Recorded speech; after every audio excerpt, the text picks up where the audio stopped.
Would you like to reimagine one of the greatest turning points of World War II? Do you want to duke it out in a one-on-one land, air, and sea battle? Do you want to get your new game right into the action instead of spending hours poring over a rulebook? Well, then you've come to the right place. Today we welcome you to our complete how-to-play guide for Renegade Game Studios' revival of Axis and Allies Guadalcanal.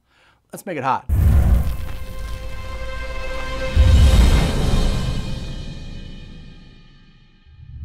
Welcome to Board Game Nation. My name is Gary Blevins. Thank you so much for watching. And a special thank you to our friends at Renegade Game Studios for sponsoring today's video.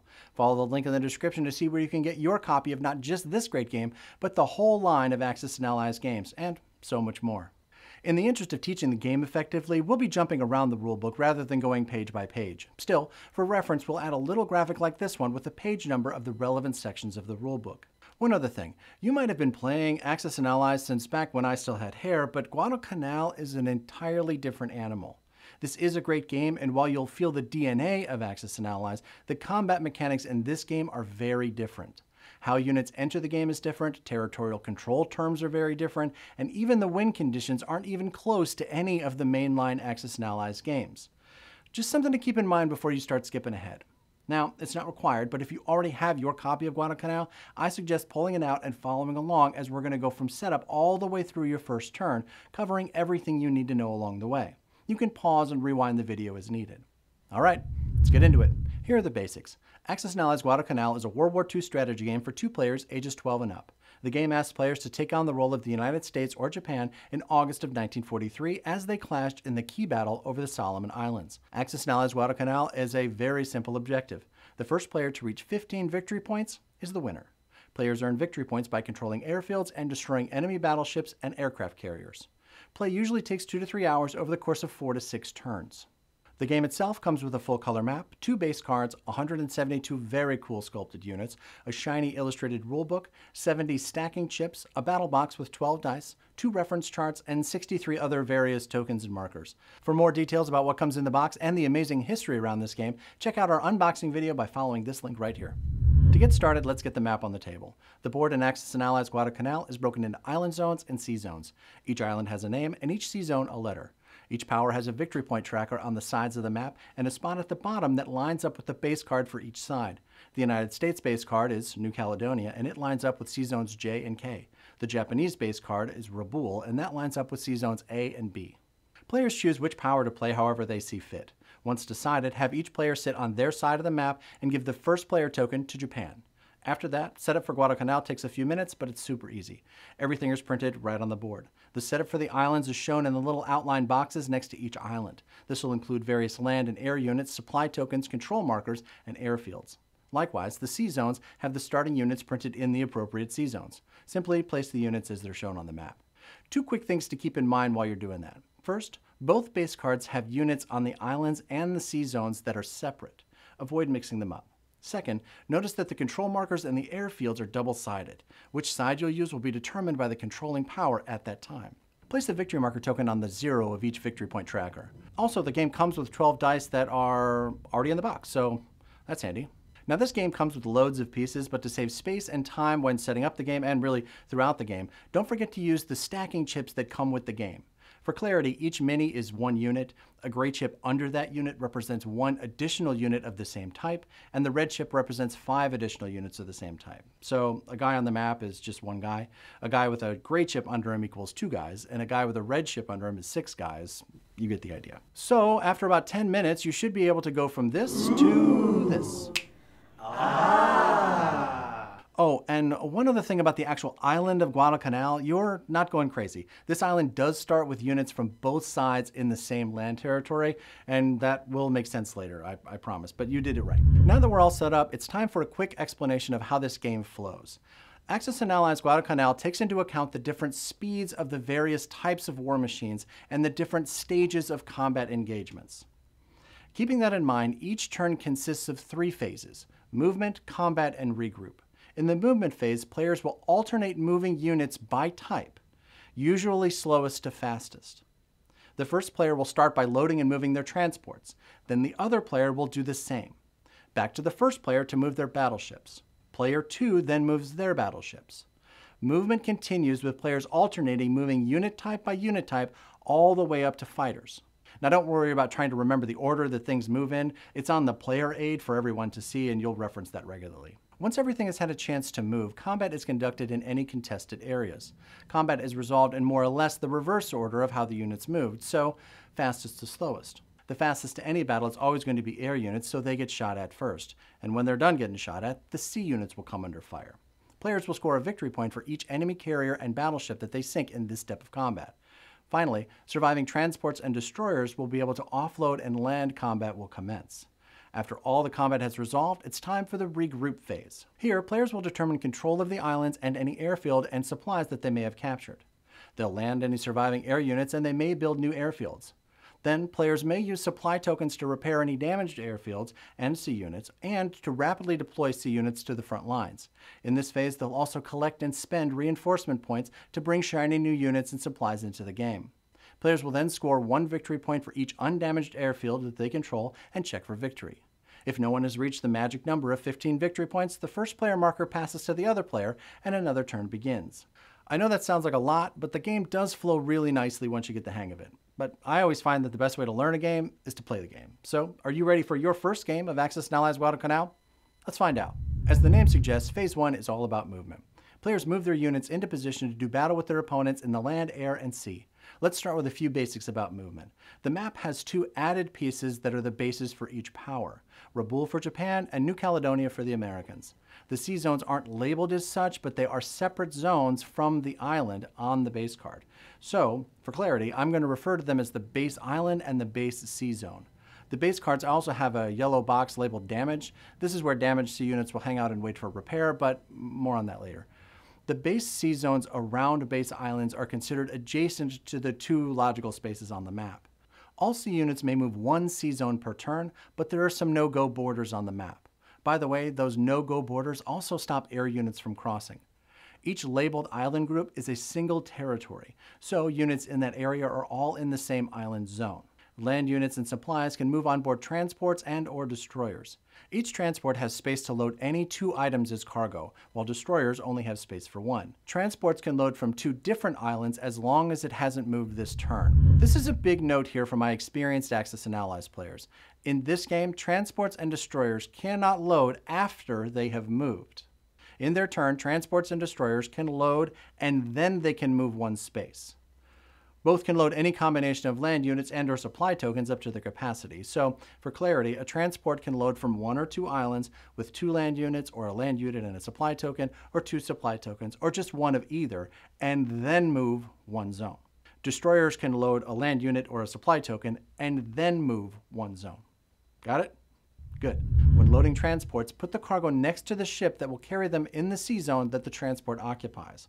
If there's more than 1 transport being loaded, make sure to separate the cargo for the different ships so that both players know what each transport is carrying. They may or may not get destroyed later, so which transport is carrying what is going to matter. At the appropriate time, bombers can move 3 spaces and fighters can move up to 2. All air units can spend a move to fly into island zones or sea zones, and they can do so regardless if those zones contain any enemy units. By the way, there's no need to worry about trying to save any movement for the air units to land later. They'll be getting more movement capability when it's time for them to land in the regroup phase. Let's go to the map and get this game underway. When you're first learning the game, sometimes it's a little tricky to remember which pieces have moved and which ones still need to move. So for clarity today, what we're going to do is we're going to take the pieces that are facing east-west and then move them to facing north-south once they've made their move for the turn. I don't expect you to do this in your games forever, but you might want to try it for the first turn or 2 until you get the hang of it. Japan starts the game with the first player token and is pretty spread out, so they decide to consolidate near the front on the first turn. They start by loading a transport in Sea Zone G with 2 infantry from New Georgia and moving to Sea Zone C. That lone transport that started in Sea Zone F grabs the supply token from New Georgia and the AA gun from Bougainville and moves to Sea Zone B. They then load 2 transports in Sea Zone B with 2 units from Bougainville. The first is loaded with an infantry and an artillery, the second with 2 infantry, before moving to Sea Zone G. Japan also has 2 transports in their base sea zone that need to get in the action. The first transport in the base sea zone is loaded with an artillery and an AA gun, and the second with 2 infantry. Japan then moves both transports to Sea Zone B. As a side note, they could have moved the transports to Sea Zone A if they'd wanted, but B made more sense. With all their transports loaded and moved, Japan then passes the turn to the United States. The US player starts with 6 transports, 2 in their base C zone, 2 in J, and 2 more in C zone K, and they're feeling aggressive. The first of the 2 transports in J are going to grab 1 infantry and 1 artillery. The other is going to pick up a guy and an AA gun, all from Guadalcanal. Then they'll move to C zone I. The 2 transports in C zone K pick up the 2 infantry and 2 artillery from Guadalcanal, 1 on each of the transports, and move to C zone D. The 2 transports in the base C zone are each loading up an infantry and an artillery from the base island and moving out to C zone K. Now that both sides have had a chance to load and move their transports, we continue with the battleships. At the start of the game, Japan has 1 battleship in their base C zone, and the United States has 1 in C zone J.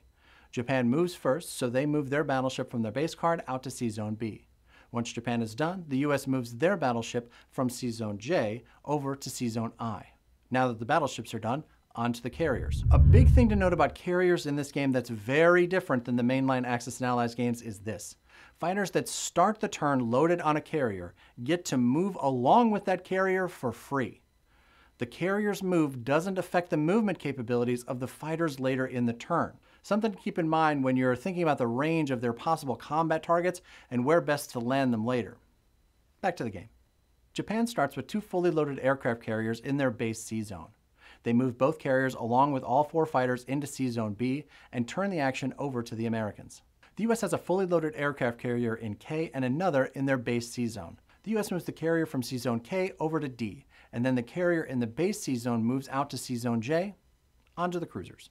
Japan starts with 4 cruisers. The cruiser in E is moving into I to try to disrupt that mess that seems to be forming there. The cruiser in G would join them, but that border there is impassable, so it'll just hold its position. The cruiser in B will move into C zone C, and lastly, the cruiser in the base C zone will move out to C zone B with the rest of the fleet. The US has a cruiser in their base C zone and 1 in C zone K. The US moves the cruiser from the base C zone out to C zone J, and the cruiser from K also moves over to D. Next up in the movement sequence, load and move destroyers. Similar to transports, destroyers can load and carry land units or supply crates, but destroyers can only carry 1 thing instead of 2. Again, really important to emphasize that in Axis and Allies Guadalcanal, destroyers cannot be loaded after moving. They can load and then move 1 space. Trust me, this is easy to forget. Back to the map. Japan starts with 1 destroyer in their base C zone, 2 destroyers in C zone B, and 1 in C zone C. The destroyer at C zone C moves without cargo into C zone G. The 2 destroyers that start in C zone B load the infantry and the artillery separately from Choiseul and move over to C. The last destroyer in the base C zone loads the supply token and moves out to C zone B. The US has 2 destroyers in C zone J and 1 in C zone K and 2 more on their base C zone. The 2 destroyers in C zone J move without cargo into I. The destroyer in C zone K grabs the last guy from Guadalcanal and moves into D. 1 destroyer on the base C zone loads up 1 infantry and the other grabs an artillery unit, and then both destroyers move out to C zone J. Time for the submariners to do their thing. Submarines can do 2 things during the movement phase. 1, like any other C unit, they can move to an adjacent C zone or they can stay put. 2, regardless of whether they moved or not, they may do a special 1-die attack on an enemy ship that's in the same C zone. Now this is going to create a special combat round. This whole thing's going to make a lot more sense after we've learned about combat, but for now, here are 2 simple examples so that you can get the idea. Japan starts with 2 subs, one in A and the other in C. The sub in A moves over to C zone B, while the sub in C moves over to C zone D.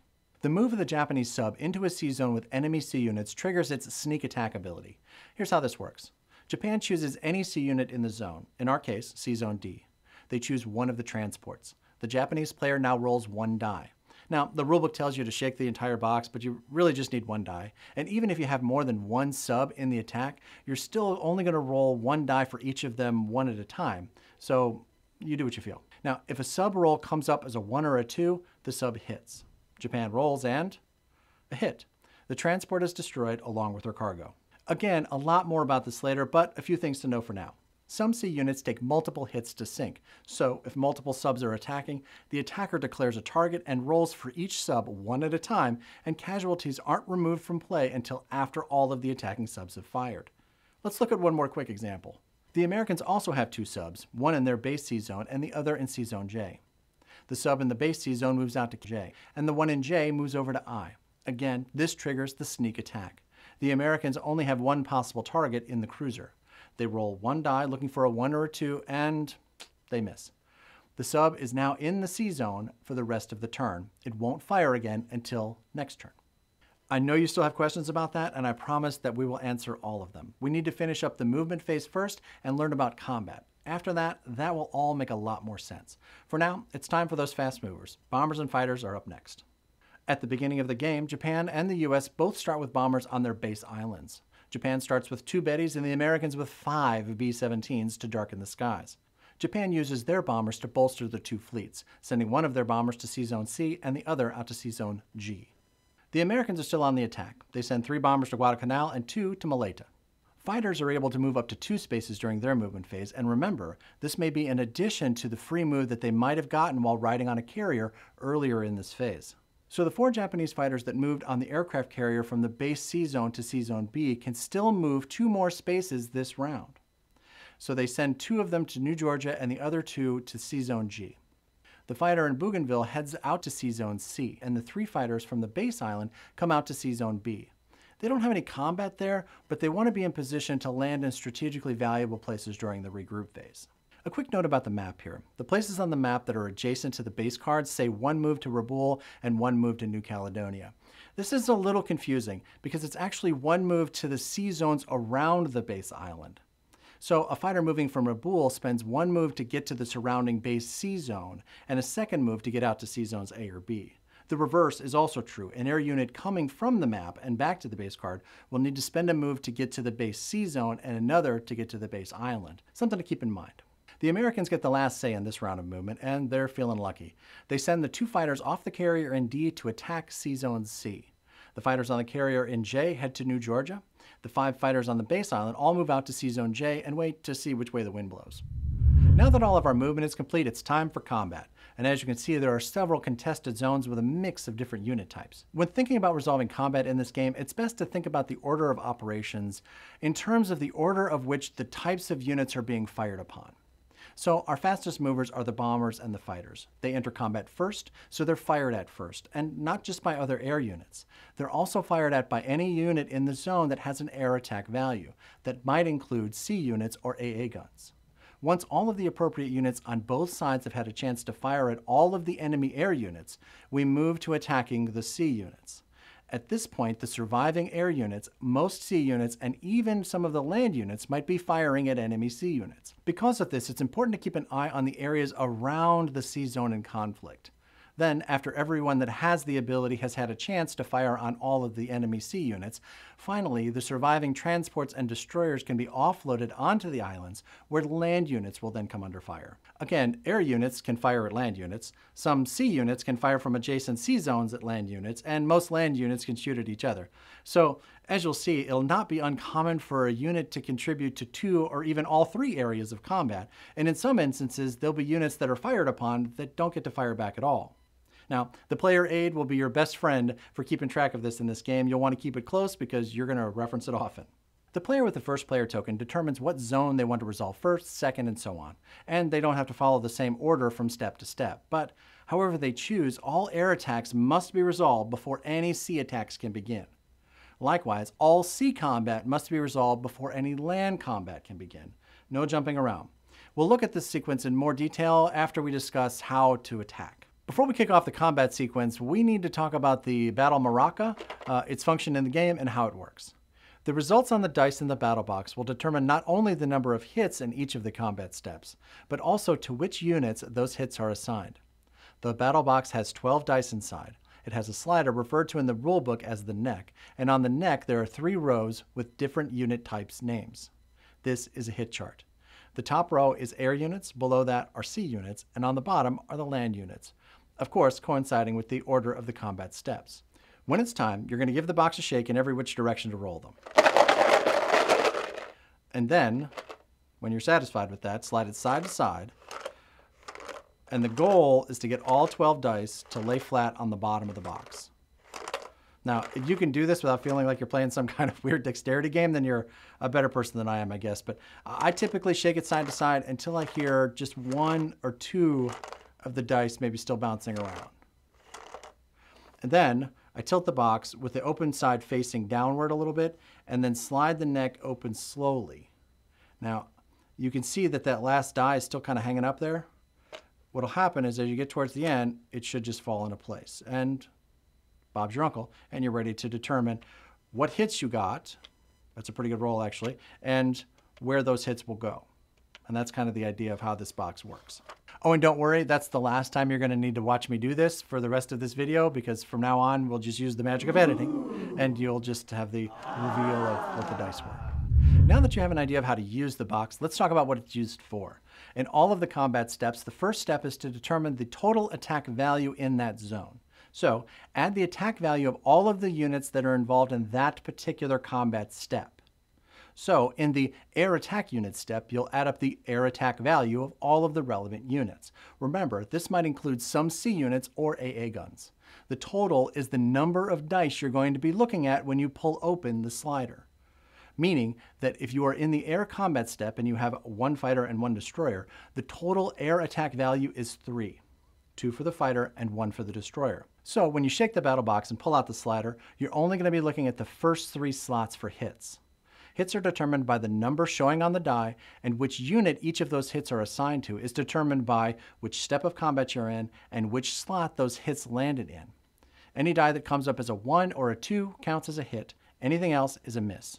Also, in some instances, whether the hit was a 1 or a 2 can make a big difference. Let's get back to the map and look at our 2 examples for air combat. Japan has the first player token, so they get to decide the order of zones we'll be fighting in. We've got 2 zones with air units that can be fired at, New Georgia and Sea Zone C. Real quick, you'll notice that the Americans also have bombers attacking Guadalcanal and Maleta. So you might be thinking there'd be some air combat action on those islands, but not so much. The enemy units in those zones are all infantry, and the infantry don't have any air attack power, so they won't be shooting in this step of combat. Remember, in each step, we're looking for units that can be shot at rather than the ones doing the shooting. Japan decides to kick us off with the air battle in New Georgia. So again, as the first player, they fire first. They total the air attack power in New Georgia, which in this case is 4. 2 fighters, each with an air attack power of 2. The artillery on the island doesn't have an air attack value, and the other Japanese air units and sea units in the surrounding zones can't help. With the total air attack power of 4, they give the battle box a shake, rattle, and roll, and then slide the neck out looking for rolls of 1s and 2s in the first 4 dice. They get a hit, a 2 in the 3rd slot. In this instance, it doesn't matter if the hit was a 1 or a 2, but we do need to assign that hit. We're in the air attack step now, so we look at the very top row on the chart. We see that the 3rd slot in the air attacks row says fighter. That's where the hit is assigned. But don't toss that fighter back in the box just yet. Casualties are only removed after both sides have had a chance to fire in any given step. The air attack value of that hit fighter will still get added to the return fire for the Americans. And now's their chance. They also only have 2 fighters contributing to the air attack in New Georgia. So with an air attack value of 4, they give the box a shakety shake shake, and then they slide out the neck looking at their first 4 dice. They see that they only got 1 hit, 1 in the 4th slot. On the side of the neck, we can see that the 4th slot also says fighter, so that's what we'll be taking the hit. Time to remove air casualties. Both sides lost a fighter, so easy enough, and they both still have a fighter over the island. Now let's move over to the air attack in Sea Zone C. We have a bit more going on here. These Americans have kind of flown into the middle of it. Let's see what happens. Japan goes first. Let's add up their attack values. They have the fighter and a bomber. That's 3, but they also have 2 destroyers and the cruiser in the same sea zone, and that gives them 3 more for a total air attack power of 6. Japan gives the box a shake and bake and slides the neck out to show the first 6 dice, and all misses. Yikes. The Americans have the 2 fighters with a total air attack power of 4. They shake their Sonora and reveal the first 4 dice. 3 hits. 2s in slots 1 and 2, and a 1 in slot 4. 2 things happen here to notice. Japan only has 2 air units, so the 3rd shot is irrelevant. It doesn't transfer to any other category of unit. In the air attack step, we're only shooting at air units. The second thing to notice is that Japan has a fighter and a bomber, but bomber doesn't appear on the hit chart until the 5th slot. Here's how it works. The 2 in slot 1 is assigned to the fighter as normal. The 2 in the 2nd slot is also a hit, but the hit chart says fighter, and the enemy doesn't have any more of those. So here's what you do. Go back to the start of the appropriate row, in this case the top of the air attacks row, and work your way up the neck until you find a unit that they do have. In this case, we go back to slot 1, No fighters left to hit. Same with 2, 3, and 4. When we get to slot 5, we find the bomber. So that's what takes the hit. Japan removes the fighter and the bomber. Don't worry, we're going to have a few more examples of that bit before we're through. Now, let's look around the map and double check that there aren't any more air units that need shooting at. Looks good? On to the sea attacks. Again, Japan decides where to start sea attacks, and they don't need to worry about the order from the previous round. They can pick any sea zone that has sea units in it that need firing at. In this turn, we have 3. Sea zones I, D, and C. Japan decides to give the Americans their shot at the sub in sea zone D first. Notice that the sub doesn't have any sea attack values, or any attack values at all. They get their special sneak attack in the movement phase, and that's it. However, they are still a sea unit that can be fired at in the sea attack step. So the Americans add 2 for the cruiser and 1 for the destroyer for a total sea attack value of 3. They give the Rattler a shake and reveal the first 3 dice. No hits. The sub lives to fight another day. Japan then decides to take us to Sea Zone I. The lone cruiser has a sea attack value of 2, but they get some help from the artillery in New Georgia. Artillery units have a special ability called ranged fire. They have a sea attack value of 1, so they can participate in a sea attack that is adjacent to the island that they're on. But they can only participate in 1 sea attack per turn. A single artillery unit can't fire in 2 directions at the same time. If you have more than 1 artillery on an island, each one can fire into an adjacent sea zone of the controller's choice. Keep a close eye on these. This is an easy ability to overlook. So, with the assist from the artillery, Japan shakes it up and shows the first 3 dice. 2 hits. The first slot is a 2, the second slot is a miss, and the third slot is a 1. Here's where the rolling a 1 versus a 2 thing comes into play. Destroyers, cruisers, carriers, and battleships all have a special ability called resilience. This basically means that they're destroyed if the hit assigned to them is the roll of a 1, but only damaged if that roll is a 2. Damaged units will still have the ability to fire back, but rather than being removed from play like destroyed units at the end of the sea attack step, they are sent to the yellow striped damaged box on their base card. They'll hang out there until they get repaired. Damaged sea units can be repaired during the regroup phase for a single supply token. One thing to keep in mind, a damaged unit can still be destroyed if it takes a second hit in the same turn. Also, if a destroyer takes a hit of any kind, the cargo that it's carrying is destroyed. However, if a carrier is damaged, any fighters that they're carrying are considered to be in the air. They stick around for any attacks in that zone and will have 2 moves during the regroup phase to find a new place to land. While we're on the topic of special abilities, battleships have another special ability called heavy armor. This allows battleships to ignore the first hit that would be assigned to them on any given turn. And considering that the coveted victory points are awarded for enemy battleships and carriers that are sunk, that ability can be a big deal. Back to the game. So the Japanese cruiser has 2 hits to assign to the American fleet, a 2 in slot 1 and a 1 in slot 3. We start with slot 1 and damage one of the destroyers. Slot 2 is a miss, but slot 3 is a 1. Slot 3 assigns the hit to the battleship, but the battleship gets to ignore its first hit in the turn, and this is that 1 hit. Thank you, heavy armor. So no damage is taken. Without that ability, or if this had been the second hit in this turn, the battleship would have been destroyed, and Japan would have been awarded a victory point. However, in the end, one of the U.S. destroyers is damaged, but will get to fire back, and the battleship fades the otherwise fatal hit. On the return fire, the Americans have a battleship worth 3 and 2 destroyers worth 1 each for a total attack power of 5. They shake their pom-pom and pull out 5 dice. 2 hits, both 2s. We know that the cruiser is the only place that those hits can be assigned, so the first hit damages the cruiser, and the second hit sends it to the deep. As we remove the casualties, the Japanese cruiser is removed from play, but the American destroyer is sent to the penalty box on the base card. Time for that last sea attack. Over to the American ace fighters in Sea Zone C. The Americans don't have any sea units in the zone to get fired at, so Japan has nothing to roll for. The Americans have a sea attack power of 2, 1 for each of the fighters. They try to bring all the boys to the yard with their best shake, and with those 2 dice, they get 2 1s. Ouch. The first hit goes to the destroyer, but which one? There's one more part of that rolling a 1 versus a 2 thing that you need to know. When there are multiples of the same type of unit and that unit type is assigned a hit, it matters if that hit was a 1 or a 2. In that case, on the roll of a 2, the defender will assign a hit to whichever unit of that type they choose. If the hit was a 1, the attacker gets to choose which unit, again, of that type will take the hit. So, in this battle, the Americans rolled 2 1s. The first hit has to go to one of the 2 destroyers in the zone, and the Americans get to choose which one is toast. One of those destroyers is carrying an infantry, the other an artillery. They choose to take out the one with the artillery. The second hit is almost as brutal.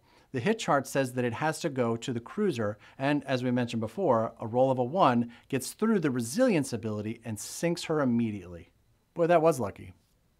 Before we jump into land attacks, we have to offload the surviving transports and destroyers, and Japan goes first. They're going to try to hold the line. They offload both transports in C-Zone G onto New Georgia.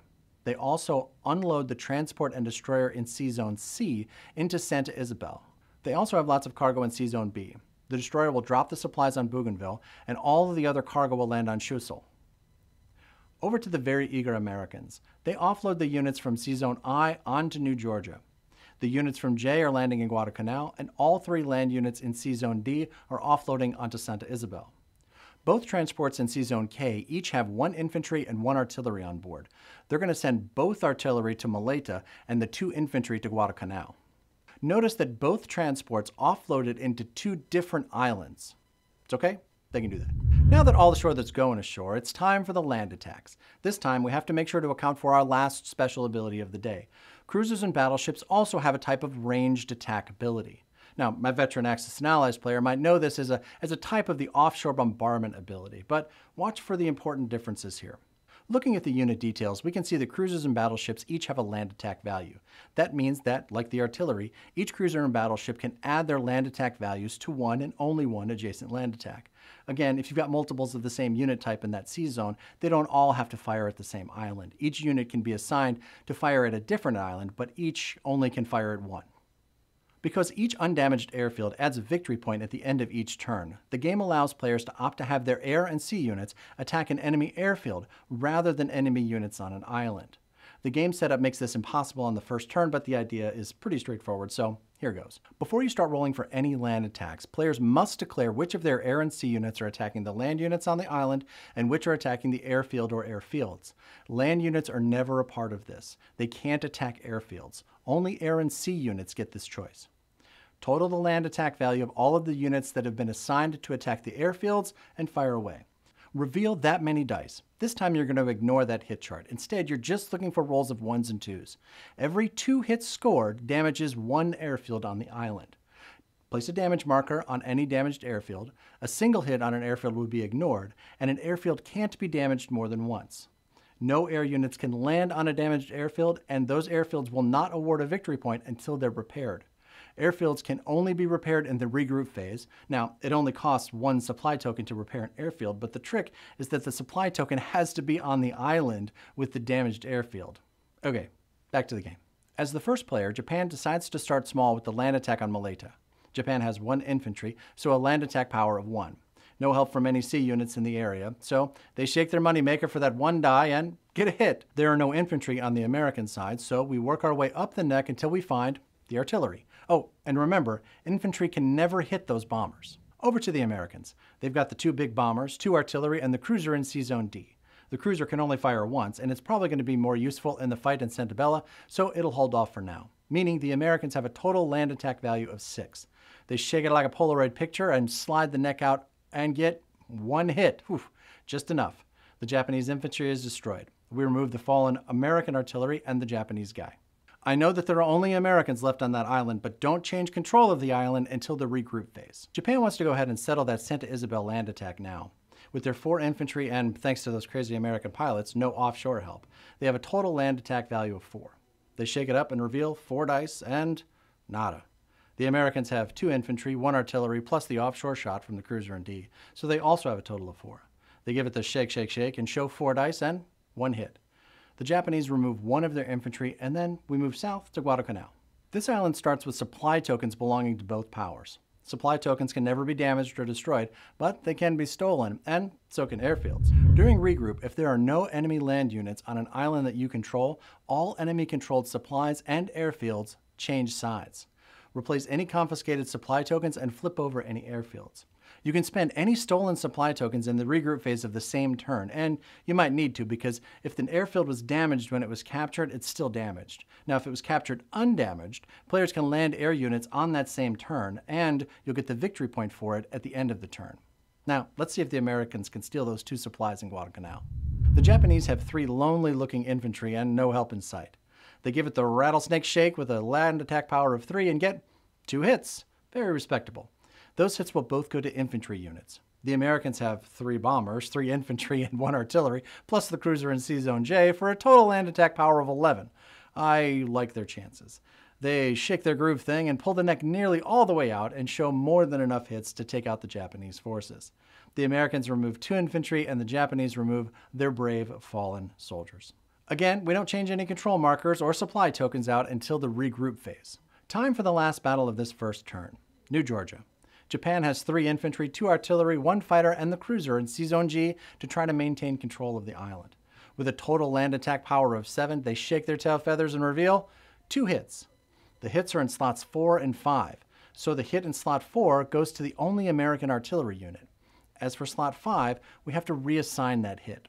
We go back to slot 1 and find an infantry unit. The Americans have 2 infantry, 1 artillery, 1 fighter, and the battleship, totaling a land attack power of 6. They give it the old Harlem Shake and 3 hits. Slots 1, 5, and 6. So, slot 1 hits an infantry, slot 5 hits an artillery unit. Japan doesn't have an AA gun on the island, so that hit drops back down to slot 1 and hits another infantry. In the end, the Americans lost 1 infantry, 1 artillery, and Japan lost 2 infantry and 1 artillery. Time to regroup. In this final phase, we're going to determine who controls which islands and what's on them, land our air units, build new airfields, award reinforcement points, call in new units, repair any damaged sea units and airfields. We might deploy units directly onto the map, and we'll score victory points and check for victory. It sounds like a lot, but it typically goes pretty fast. Let's get into it. We begin the regroup phase by determining who controls the islands. First, while there might be enemy units there, players can never lose control of their base island. In every other case, control is determined by totaling the land attack power for the island, excluding any air units that might still be hanging around, but including potential offshore power from adjacent sea zones. The side with the highest power has control of the island. In the event of a tie, control remains unchanged. One important caveat here. No matter how powerful the cruisers and battleships might be in their offshore bombardment capabilities, there has to be somebody on the island to raise the flag, meaning that you have to have at least 1 land unit in order to take control of an island. Just as a heads up, control of airfields are determined separately from control of an island, and their control might not always line up with the control of an island, just something to keep in mind. Let's look at our game for a few quick examples. In Maleta, the Americans have an attack power of 2. 1 for the artillery on the island, and 1 for the cruiser in C-Zone D. The Japanese are a no-show here, so control of Maleta switches to the Americans. We flip the marker to show the US side. Oh, and unlike in ranged attacks, when determining control of the islands, the land attack value of cruisers and battleships is added to every island that they're touching. Very important to remember. Meaning that in Santa Isabel, the American attack power is 4 instead of 3, because they get to count the cruiser that's in C-Zone D. Japan only has a value of 3, so this island starts waving the flag of the home of the free. In New Georgia, Japan has a total of 3, the infantry and the artillery, plus the cruiser in C-Zone G. The Americans also have 3, the infantry plus 2 coming from the battleship in C-Zone I, so this one is a tie. So Japan retains control, over to Guadalcanal. All of the Japanese land units there are gone, and the Americans have control of the island, meaning that they get to take control of these supplies. The Americans remove the Japanese supply tokens and replace them with their own. Time to bring the air units in for a landing. Bombers can now move 3 more zones, and fighters can move 2 more to find a place to land. An unlimited number can land on the base island. Undamaged airfields can accommodate up to 2 air units of either type, and carriers can hold 2 fighters but no bombers. By the way, if an air unit is on an airfield and that airfield is now damaged, they can't stay there. It has to find another place to end the turn. Oh, and any air units that can't find a safe place to land by the end of this step crash. The first player moves all of their air units first, so Japan is going to move 1 of the fighters in C-Zone B back to the base island. The other 2 are going to land on 1 of the carriers in that zone. The 2 fighters in C-Zone G are going to join them on the other carrier in B. The fighter in New Georgia and the bomber in C-Zone G are heading to the airfield in Bougainville. Over to the Americans. They're going to land the 2 bombers over in Maleta on the airfield in Guadalcanal. The 3 bombers over Guadalcanal now are heading back to the base. Same for 4 of the 5 fighters that are in C-Zone J. The fighter in New Georgia will join the remaining fighter in J and land on the carrier. Those 2 ace pilots are heading back to their carrier in C-Zone D. Once all of the air units have landed or crashed, new airfields can be built. Sadly, these new airfields can't be used as landing zones to save the air units that crashed in the previous step. Building new airfields costs 3 supply tokens that are under a player's control on the island with an open airfield slot. The slots are shown in the dotted rectangles on the islands. Some islands can have 2 airfields, others only 1. Players do not need to control the island to build an airfield, but they do need to control the supply tokens that they're using to build them. The airfield is placed on the island with the side of the buyer face up. In our game, Japan uses the 3 supply tokens on Bougainville to build the second airfield. The Americans follow suit and build another airfield in Guadalcanal. After building airfields, it's time to reinforce, repair, and deploy. Let's discuss each one in turn. Each player gets 10 reinforcement points each turn, plus 4 more reinforcement points for each island that they control. Base islands don't count for this. In our game, both sides control 3 islands, so both sides will get their base of 10, plus 12 more for a total of 22 reinforcement points. These points are spent on units and supplies to reinforce the war effort. Reinforcement points cannot be carried over from round to round. They are lost if they are not spent on the current turn, so go nuts. The player with the first player token spends their reinforcement points first and places all of the new units and supplies on their base island or sea zone as appropriate. Newly purchased air units, land units, and supplies can be placed on existing or newly purchased carriers, transports, and destroyers on that sea zone of the base card, or they can be placed on the island zone of the base card. After the first player finishes their reinforcement, the other player does the same. In our game, Japan uses all of their 22 reinforcement points to buy a carrier, 1 fighter, 1 bomber, 2 transports, 1 artillery, and 1 infantry. They move the fighter from the base island onto the carrier along with that new fighter.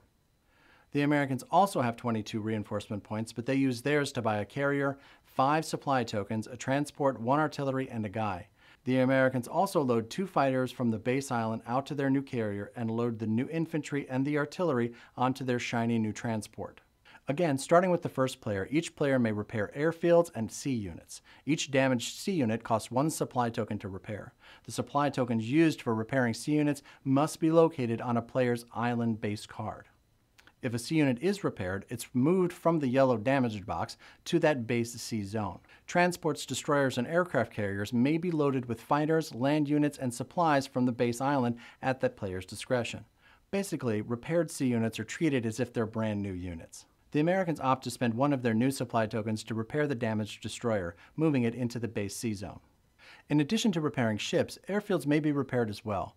Damaged airfields may be repaired by spending 1 supply token, but that supply token must be located on the same island as the airfield. Also, the supply token and the airfield must be under the control of the repairing player. When the airfield is repaired, remove the damage token from the airfield. As long as they have everything they need, players can continue to repair as many airfields as they'd like. After the first player completes this step, the other player does it as well. During deployment, players can rapidly move units from the base sea zone to otherwise hard-to-reach strategic positions. The distance the units are deployed from the base sea zone impacts how many supply tokens must be spent to deploy those units. You can see the relative cost printed on the bottom of the map. Also, any cargo that might be on board a transport or destroyer or fighters that might be on a carrier get deployed for free.